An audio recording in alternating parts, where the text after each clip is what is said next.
laon, padayon sa pagkamaligo. Ang kapagyasan nga naangkon karon, buhaton tang inspirasyon.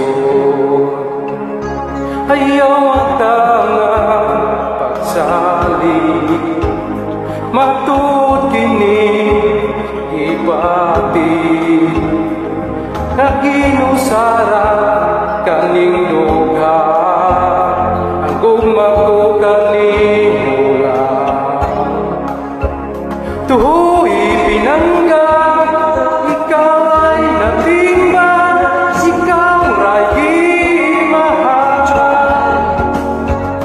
Laumi pinangga, antod sa kaangkuran, gugmang may pagpaka.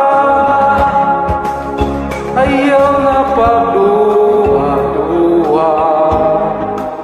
matud kining akong gugma, magapabili bisan pa man.